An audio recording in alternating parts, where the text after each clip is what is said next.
اللهم صل وسلم على النبي الأمي وآله. اللهم صل وسلم على النبي الأمي وآله. اللهم صل وسلم. بسم الله الرحمن الرحيم. ربنا تقبل منا الفاتحة.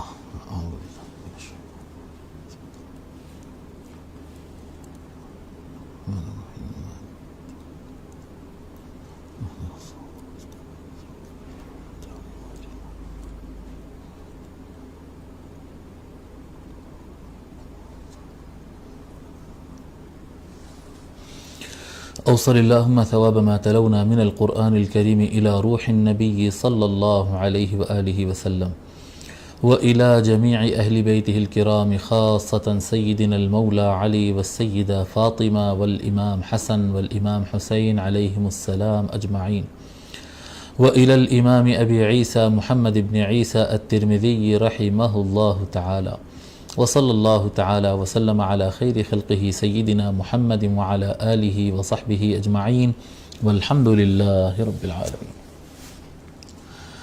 الحمد لله رب العالمين، والصلاة والسلام على سيد الأولين والآخرين سيدنا ونبينا مولانا محمد وعلى آله وصحبه أجمعين، أما بعد. محترم خواتین و حضرات، السلام علیکم ورحمۃ اللہ۔ اللہ تبارک و تعالیٰ کا یہ عظیم فضل و احسان ہے کہ ہم الشمائل المحمدیہ امام ترمذی رحمہ اللہ کی لکھی ہوئی کتاب پڑھ رہے ہیں، اور اس میں ہم تقریباً 233 احادیث 233 احادیث شریفہ ہم پڑھ چکے ہیں، اور آج ہم شروع کر رہے ہیں 234 حدیث نمبر 234 پڑھ رہے ہیں، جو کہ نبی اکرم صلی اللہ علیہ وآلہ وسلم کے مسکرانے اور ہنسنے سے متعلق بیان کی آخری حدیث ہے۔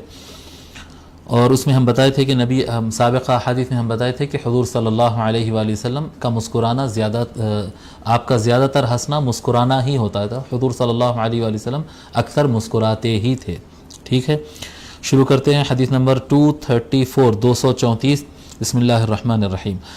حدثنا محمد بن بشار قال حدثنا محمد بن عبد الله الأنصاري قال حدثنا عبد الله بن عون عن محمد بن بن الأسود عن عامر بن سعد قال سعد رضي الله عنه لقد رأيت رسول الله صلى الله عليه وآله وسلم ضحك يوم الخندق حتى بدت نواجذه۔ حضرت سعد رضی اللہ تعالیٰ عنہ کہتے ہیں کہ میں نے رسول اکرم صلی اللہ علیہ وآلہ وسلم کو جنگ خندق کے موقع پر، یوم الاحزاب، جنگ خندق جو تھی، اس موقع پر میں نے حضور صلی اللہ علیہ وآلہ وسلم کو دیکھا کہ وہ اتنا مسکرائے تھے یا ہنسے تھے یا مسکرائے تھے کہ یہاں تک کہ آپ کے دونوں دندان مبارک، یہ نواجذ جس کو ہم بتائیں انیاب جو ہے، یہاں تک حضور صلی اللہ علیہ وآلہ وسلم کے نظر آ گئے تھے۔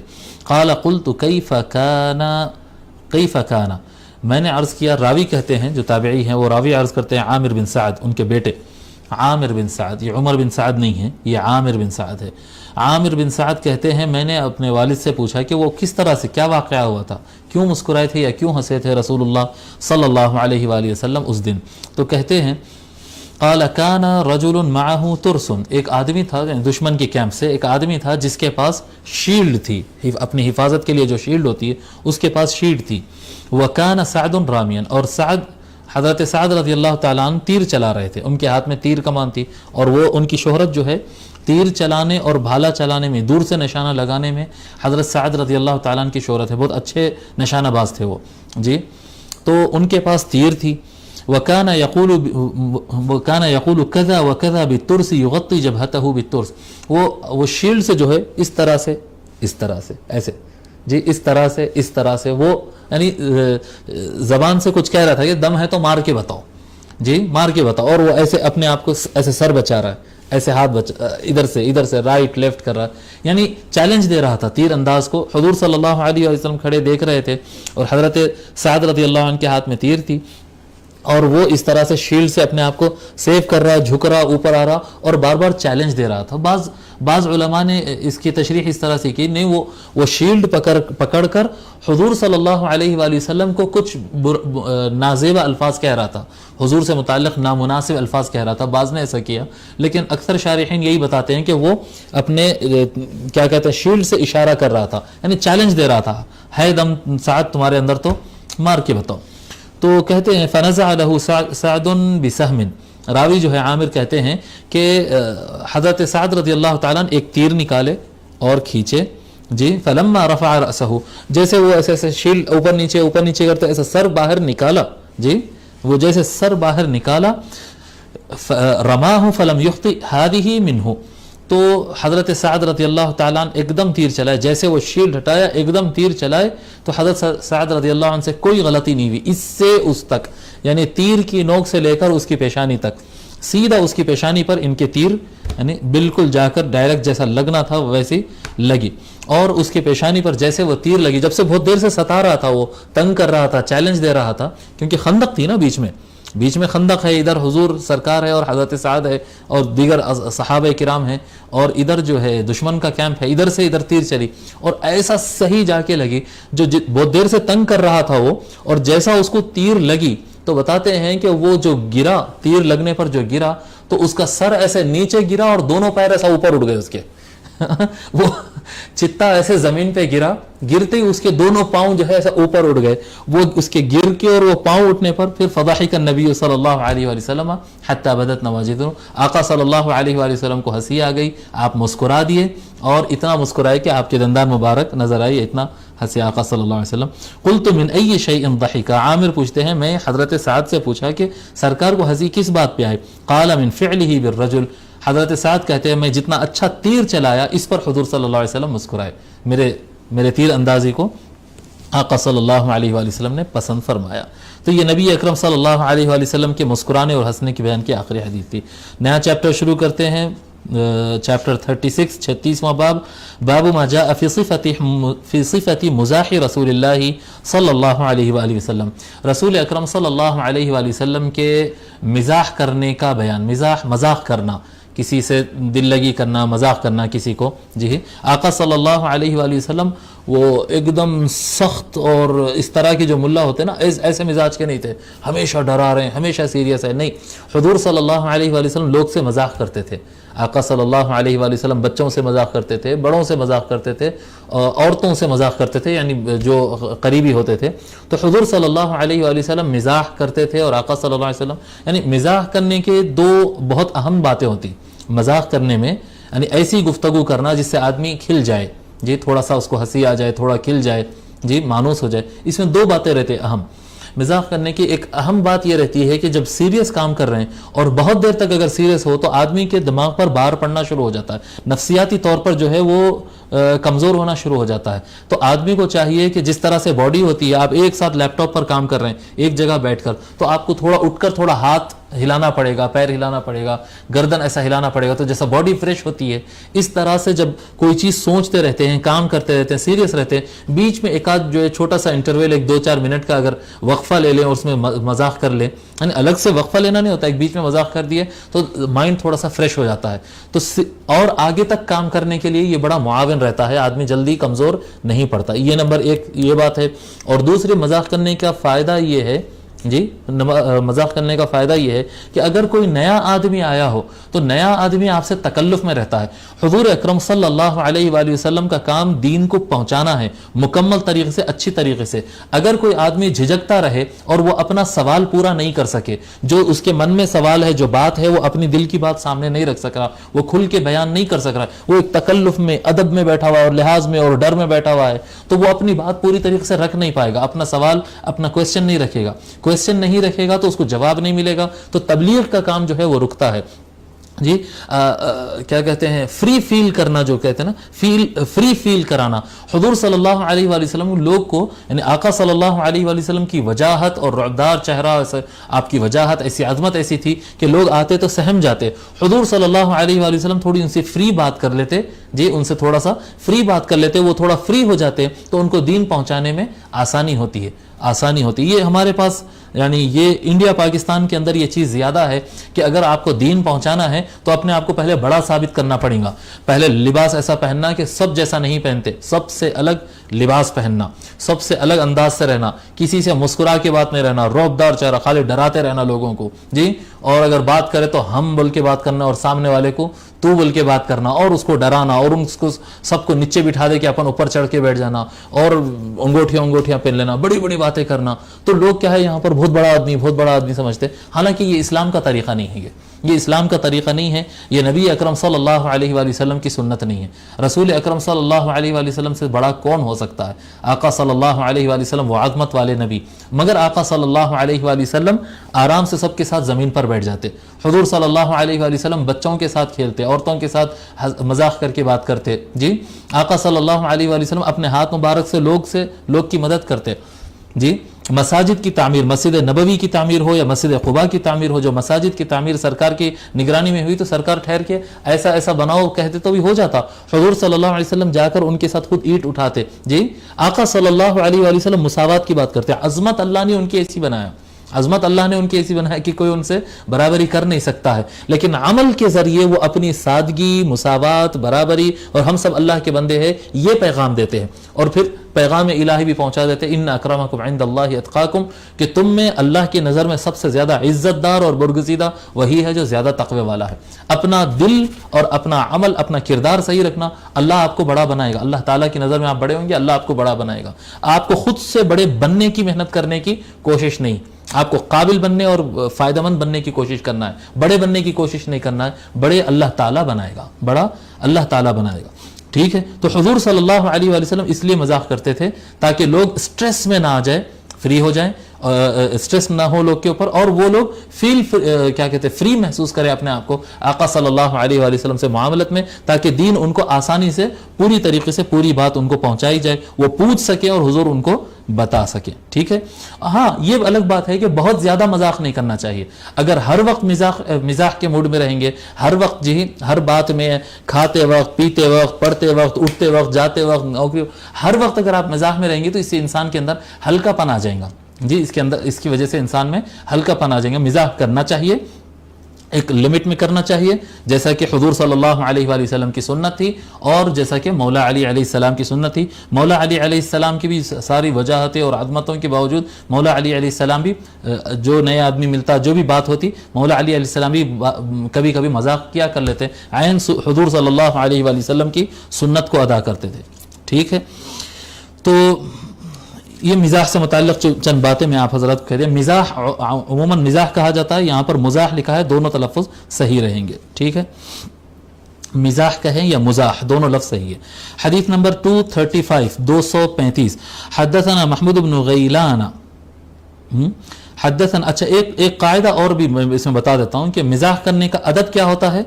مزاح کرنے کا ادب یہ ہوتا ہے کہ اس میں کسی کو تکلیف نہیں ہونا، مزاح ایسا نہیں ہونا کہ سامنے والے کو تکلیف ہو، اور مزاح ایسا نہیں ہونا کہ مزاح میں جھوٹ ہو۔ جھوٹ اگر مزاح میں آ گیا تو وہ مزاح نہیں کہلاتا، وہ جھوٹ کہلاتا، جیسا کہ ہمارے پاس عام طور پر اپریل فول وغیرہ اس طرح سے مناتے ہیں، کرتے ہیں جی، یا اور بھی کچھ اس طرح کے مزاح ہیں، تو اس کے اندر جھوٹ، جس چیز میں جھوٹ شامل ہو گیا وہ مزاح نہیں کہلاتا، وہ جھوٹ ہے، وہ اسلام میں منع ہے۔ یا ایسا مزاح جس سے سامنے والے کو تکلیف پہنچ رہی ہے، ٹھیس پہنچ رہی ہے، اذیت پہنچ رہی ہے، نفرت بڑھ رہی ہے، جھگڑا آ رہا ہے لوگوں میں، جو کوئی ایموشنل ہو جا رہا اور جھگڑا ہو رہا، اس طرح سے اگر ہو رہا ہے، کوئی ناپسند کر رہا ہو تو اس سے مزاح نہیں کیا جاتا، ویسے مزاح کی اجازت نہیں ہے۔ تکلیف دہ نہیں ہونا اور اس میں جھوٹ نہیں ہونا، یہ دو چیز نہ ہو تو مزاح ہے، ٹھیک ہے۔ حدیث نمبر 235 235 حدثنا محمود بن غیلان قال حدثنا ابو اسامة عن شریک عن عاصم الاحولی عن انس بن مالک رضی اللہ عنہ قال ان النبی صلی اللہ علیہ وآلہ وسلم قال له یا ذا الاذنین۔ حضرت انس رضی اللہ تعالیٰ عنہ روایت کرتے ہیں کہ رسول اکرم صلی اللہ علیہ وآلہ وسلم ایک مرتبہ ان کو بلائے، تو بلا کر کیا کہہ کر بلائے ان کو؟ اب مزاح کا انداز دیکھیں، حضور صلی اللہ علیہ وسلم فرمائے اے دو کان والے ادھر آؤ۔ اب جتنے بھی لوگ محفل میں تھے ہوں گے اچانک پلٹ کے دیکھیں گے کہ بھئی یہ کیا ہے، پھر اچانک سب کو خیال آئے گا کان تو سب کے ہی دو ہوتے ہیں جی، تو یا ذا الاذنین، دیکھیں آپ، یعنی اس کے اندر ایک دم ماحول چینج ہو جاتا، جو سیریس بات ہو رہی تھی اور ایک دم پریشر تھا دماغوں کے اوپر، اچانک مائنڈ فری ہو جاتا ہے اور لوگ کے چہروں پہ ایک مسکراہٹ جیسی آ جاتی ہے، اور بات تو بالکل صحیح ہے. اے دو کان والے, حضور صلی اللہ علیہ وسلم حضرت انس رضی اللہ تعالیٰ عنہ کو اس طرح سے بلائے. اور امام ترمذی اس پر لکھتے ہیں کہ ابو اسامہ نے کہا کہ یمازح, حضور ان سے مزاح کر رہے تھے, مزاح کر رہے تھے. مزاح بھی بولتے ہیں عربی زبان میں, مداعبہ بھی بولتے ہیں, مداعبہ. یہ جو چھوٹے بچوں سے کھیلتے ہیں, کشتی لڑے ویسا کرتے, تھوڑا ان کو گدگلیاں کرے ایسا کرتے, تھوڑا ان سے مار کھائے ویسا کرتے, یہ بچوں کے ساتھ جو کھیلتے ہیں نا, ایسا ایسا گول گول پھراتے کرتے, اس کو مداعبہ بھی کہتے ہیں, مداعبہ. حدیث نمبر 236 236 حدثنا هناد بن سري قال حدثنا وكيع عن شعبة عن أبي التياح عن أنس بن مالك رضي الله عنه قال إن كان رسول الله صلى الله عليه وآله وسلم لا يخالطنا حتى يقول لأخ لي صغير يا أبا عمير ما فعل النغير. حضرت انس رضی اللہ تعالیٰ روایت فرماتے ہیں کہ رسول اکرم صلی اللہ علیہ وآلہ وسلم ہمارے درمیان گھل مل جاتے, ہمارے فیملی کے ساتھ, ہمارے گھر والوں کے ساتھ, جی حضرت انس کے ساتھ اور ان کے بھائی کے ساتھ حضور صلی اللہ علیہ وسلم اتنا زیادہ گھل مل جاتے. اور ہم کو کبھی ایسا لا یخالطون کا لفظ بھی ہے, لا یخاطبون کا بھی لفظ ہے, یعنی یہاں تک اتنا گھل مل جاتے تھے ہمارے درمیان کہ ایک میرا چھوٹا بھائی تھا, بہت چھوٹا تھا, وہ چھوٹا بھائی یعنی بہت ہی چھوٹا تھا, 3-4 سال کا بچہ تھا یا اس سے بھی شاید کم تھا ہوگا, اور تو وہ بہت چھوٹا بچہ تھا. تو اس کو جو ہے حضور صلی اللہ علیہ وسلم کہتے تھے ابو عمیر, اس کو حضور نام رکھ دیے تھے ابو عمیر, اصل نام کچھ اور تھا, ابو عمیر. اے ابو عمیر ما فعل النغیر, نغیر نے کیا کیا. نغیر کیا تھا, یہ نغیر کہتے ہیں چوزا, چھوٹا چڑیا کا بچہ. ایک چڑیا تھی ان کے یہاں, ایک چڑیا تھی. بعض لوگ نے کہا کہ نغیر اس چڑیا کا نام ہے, وہ چڑیا کی چونچ لال ہوتی, تو وہ چڑیا کا بچہ ان کے پاس تھا. ان کو جو ہے وہ ابو عمیر جو حضرت انس رضی اللہ عنہ کے چھوٹے بھائی ہے, وہ چھوٹے بچے کو جو ہے چڑیا دیے تھے کھیلنے کے واسطے, چڑیا دیے تھے کھیلنے کے واسطے. تو وہ شوق سے وہ بچہ وہ چڑیا سے کھیلتا. چوزا دے دیتے ہمارے پاس 2 روپے 5 روپے میں چوزے ملتے, دیکھیے آپ بچوں کو خرید کے دے دیے, تو ہاں دے سکتے ہیں, اس کے اندر مسئلہ ہے کہ دے سکتے ہیں, لیکن ایسے ہی بچے کو دینا جو چڑی کو زخمی نہ کر دے, نقصان نہ پہنچاتے. بالکل 1 سال کے بچے کے ہاتھ میں دے دیں گے جو ابھی رینگ رہا ہو, وہ پکڑ کے اس کے پر کو ایسے کھینچ دے گا, تو وہ صحیح نہیں ہے. ایسا بچہ جو اس کے ساتھ کھیلنا اور اس کا خیال کرنا جانتا ہو, 3 سال کا بچہ ہو, 4 سال کا بچہ, اس طرح سے دے سکتے ہیں. تو وہ چڑیا کا بچہ مر گیا تھا. جب وہ چڑیا کا بچہ مر گیا تو ابو عمیر بہت غمزدہ ہو گئے تھے.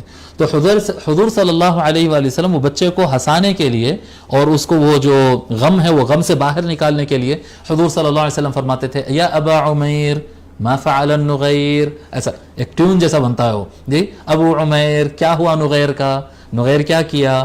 تو وہ جو ہے وہ ٹیوننگ کرنے, تھوڑا سا ہنسانے اور اس طرح سے ماحول بنانے سے وہ بچے کا غم دور ہوتا تھا اور خوش ہوتا تھا وہ. حضرت ابو عیسیٰ یعنی امام ترمذی رحمۃ اللہ علیہ کہتے ہیں کہ اس حدیث شریف میں کئی باتیں ملتے ہیں. جی اب یہ حدیث شریف کے بعد شرح میں امام ترمذی لکھتے ہیں کہ سب سے پہلی بات یہ ملتی ہے کہ حضور صلی اللہ علیہ وآلہ وسلم مزاح کیا کرتے تھے, مذاق کیا کرتے تھے.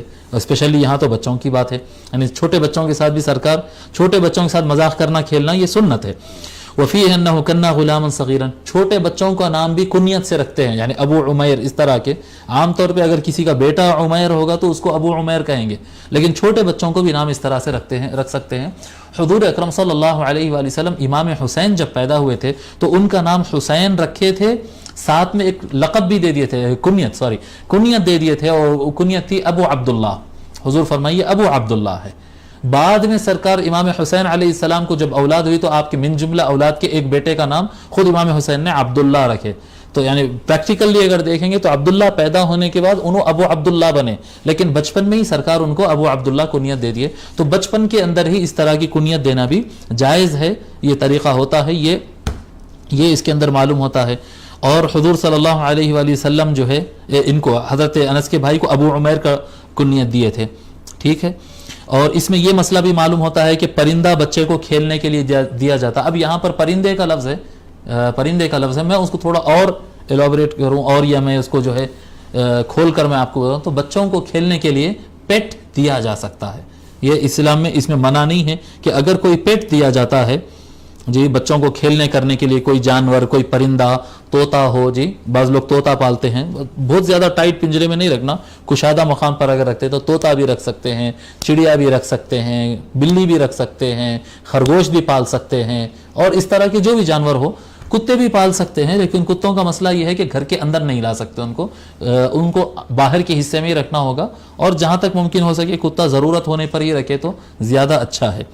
بنا ضرورت کے رکھے بھی تو جائز تو ہے، وہ جائز تو ہے. گھر کے اندر اگر لا لے تو وہ نجاست کے امکانات رہتے ہو، اس کے تھوک وغیرہ نجس ہوتا ہے، وہ صوفوں کو اور سارا کچھ خراب کر دے گا، پھر وہ کنٹرول ہوتا نہیں. وہ بعض لوگ بولتے ہیں نہیں ہم رکھتے ہیں، نہیں وہ نہیں ہوتا، وہ کنٹرول نہیں ہوتا، نہیں رکھنا چاہیے، نہیں رکھنا چاہیے. بعض علماء نے اس کی اجازت دی، یعنی جو لوگ مالکی مسلک کی اتباع کرتے ہیں، مالکی فقہ کو فالو کرتے ہیں، وہ عام طور پہ میں جامع ازہر کے ایک اس میں پڑھا تھا، ایک عالم سے ہم بات کیے تھے، تو انہوں نے کہا کہ جب مسئلہ ہم سے یورپ والے پوچھتے ہیں تو ہم مالکی مسلک کے مطابق جواب دے دیتے ہیں، کیونکہ یورپ میں ڈاگ کا استعمال، کتے کا استعمال اتنا زیادہ ہے کہ آلموسٹ جیسا گھر کا ممبر جیسا رکھتے ہیں وہ لوگ.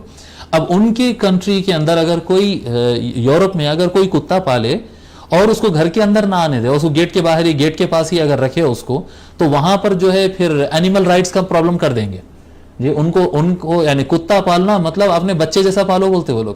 بلی پالو تو اپنے بچے جیسا پالو، یعنی پیٹ کو پالنا مطلب آپ کے ساتھ بستر میں سونا ہو. ان کے یہاں ایسا ماحول ہے. اگر ہم پالیں گے اور دور رکھیں گے تو پھر پرابلمز کھڑے ہوں گے. تو اور وہ لوگ چھوڑ بھی نہیں سکتے، یعنی ان کو اتنی عادت ہے وہ جانوروں کی. تو وہ بتاتے ہیں کہ مالکی مسلک میں، مالکی فقہا کے نزدیک کتے کا تھوک جو ہے، کتے کا تھوک اور وہ ناک جو کچا رہتا ہے وہ نجس نہیں ہے. امام مالکی کے پاس حنفی اسکول آف تھاٹ میں کیا کہتے ہیں، حنفی اسکول میں اور شافعی اسکول میں اور حنبلی اسکول میں سبھی کے پاس نجس ہے وہ. صرف مالکیہ یہ کہتے ہیں کہ نہیں، کتے کا تھوک نجس نہیں ہوتا ہے. تو وہ امام ازہر کے جو عالم تھے انہوں نے کہا کہ کیونکہ وہاں پر دوسرا کوئی راستہ نہیں ہے تو ہم مالکی فقہ اسٹڈی کے حساب سے، مالکی ریسرچ کے مطابق ان کو جواب دیتے ہیں کہ بھئی آپ لوگ رکھ لے سکتے ہیں، ورنہ وہ لوگ حرام سمجھیں گے لیکن کریں گے تو وہ گناہ اس کا زیادہ ہو جائیں گے. حرام سمجھتے ہوئے اگر کوئی آدمی عمل کرے تو گناہ زیادہ ہو جاتا ہے. تو بہرحال اس میں ایک مسئلہ نکلتا ہے کہ اگر پالتو جانور کوئی پالتا ہے تو اس کی شریعت میں ممانعت نہیں ہے، اس کے حق ادا کرنا ہوتا ہے. یہ زیادہ پھیل جا رہا مضمون، لیکن ضرورت سمجھ میں آ رہی تو پھر بیان کر رہا ہوں، ٹھیک ہے. تو نبی اکرم صلی اللہ علیہ وآلہ وسلم بچوں سے اس طرح سے مزاح کیا کرتے تھے، ٹھیک ہے. حدیث نمبر 237 حدثنا عباس بن محمد الدوري قال حدثنا علي بن الحسن بن شقيق قال أنبأنا عبد الله بن المبارك عن أسامة بن زيد عن سعيد المقبري عن أبي هريرة رضي الله عنه قال قالوا يا رسول الله إنك تداعبنا قال إني لا أقول إلا حقا. حضرت ابو ہریرہ رضی اللہ تعالی عنہ روایت فرماتے ہیں کہ صحابہ کرام نے رسول اکرم صلی اللہ علیہ وآلہ وسلم سے عرض کیا کہ یا رسول اللہ، آپ تو ہم سے مذاق بھی کیا کرتے، یعنی آپ اتنے باعظمت آدمی ہیں، اتنا اللہ کے نبی ہے، سید الانبیاء خاتم النبیین ہیں، اور آپ جو ہے ہمارے ساتھ مذاق بھی کرتے آپ. تو حضور صلی اللہ علیہ وآلہ وسلم فرمائے انی لا اقول الا حقا، میں حق کے علاوہ کچھ نہیں بولتا. یعنی مزاح میں بھی، مذاق میں بھی میرے جو الفاظ رہتے ہیں وہ 100% سچ رہتے ہیں. مذاق میں بھی میں حق بات ہی بولتا ہوں. حدیث نمبر 238 حدثنا قتيبة بن سعيد قال حدثنا خالد بن عبد الله عن حميد عن أنس بن مالك رضي الله عنه أن رجلا استحمل رسول الله صلى الله عليه وآله وسلم فقال إني حاملك على ولد ناقة. حضرت انس بن مالک رضی اللہ تعالیٰ روایت فرماتے ہیں کہ رسول اکرم صلی اللہ علیہ وآلہ وسلم کے پاس ایک شخص حاضر ہوا، اس نے عرض کیا کہ یا رسول اللہ، آپ مجھے کچھ سواری دیجئے، میرے پاس کوئی سواری نہیں ہے. دیکھیے حضور کے پاس مانگنے والے، یعنی مانگنے والے کیسے کیسے لوگ آتے تھے. دیکھیے سرکار کے پاس کوئی کھانا مانگتا ہے، کوئی مسئلہ مانگتا ہے، کوئی، اب دیکھیے آپ، یعنی اس زمانے میں سواری دینا مطلب ایک بائک دینے کے کم از کم ایک بائک دینے کے مماثل ہے، اور اگر بڑا اونٹ وغیرہ اگر ہو تو ایک کار دینے کے مماثل ہے. تو پوچھ رہے ہیں یا رسول اللہ میرے پاس سواری نہیں ہے، آپ میرے کو سواری فراہم کر دیجئے. اور حضور صلی اللہ علیہ وسلم کسی کو نہیں بھی نہیں کہتے، آقا صلی اللہ علیہ وسلم دیتے بھی جاتے ہیں. جی تو یا رسول اللہ میرے پاس سواری نہیں ہے بیٹھنے کے لیے، تو آپ میری سواری کا کچھ آپ انتظام کریے، مجھ کو سواری چاہیے، دیجئے مجھ کو، ایک آدھ وقت کے لیے نہیں، مجھے دے دیجئے، ایک سواری دے دیجئے. تو حضور صلی اللہ علیہ وآلہ وسلم نے ارشاد فرمایا ٹھیک ہے، میں آپ کو ایک اونٹنی کا بیٹا دیتا ہوں، ایک اونٹنی کا بچہ میں آپ کو دیتا ہوں. فقال یا رسول اللہ، اس نے عرض کیا کہ یا رسول اللہ ما اصنع بولد الناقہ، میں کیا کروں اونٹنی کے بچے کو لے کے، اس کو تو پالنا پڑے گا لے کے، وہ بیٹھ تو نہیں سکتے اونٹنی کے بچے کے اوپر. جی اونٹنی کے بچے کے اوپر تو بیٹھ نہیں سکتے، اس کو تو ابھی لے کے خالی خرچے ہی کرنا ہے اس کے اوپر بڑا ہونے تک. تو فقال رسول اللہ صلی اللہ علیہ وآلہ وسلم وهل تلد الابل الا النوق، حضور صلی اللہ علیہ وسلم نے فرمایا تو کہ بڑا اونٹ بھی تو کوئی نہ کوئی اونٹنی کا بچہ ہی ہوتا ہے نا، اس کا بیٹا ہی ہوتا ہے. یعنی آقا صلی اللہ علیہ وسلم چھوٹا بچہ دیتا ہوں نہیں فرما رہے ہیں، اونٹنی کا بچہ دیتا ہوں بول رہے ہیں، بڑا اونٹ بھی کسی نہ کسی اونٹنی کا تو بچہ ہی رہتا نا وہ.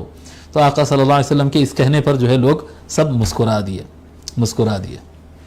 اونٹ کا بیٹا. ٹھیک ہے، ایسا ہوتا ہے مذاق میں. مجھے اچھا یاد ہے ہم چھوٹے تھے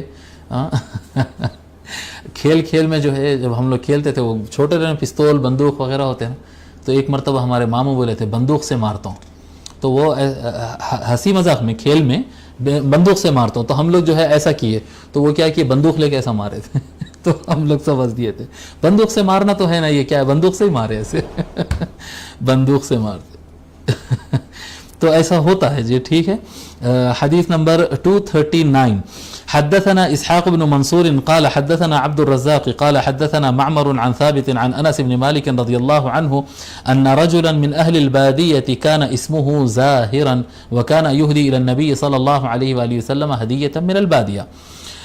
حضرت انس بن مالک رضی اللہ تعالیٰ روایت فرماتے ہیں کہ رسول اکرم صلی اللہ علیہ وآلہ وسلم کے پاس ایک شخص آتا تھا جس کا نام ظاہر تھا. وہ بادیہ سے آتا تھا، دیہات سے، یعنی دیہات کہتے ہیں کیا، کنٹری سائیڈ.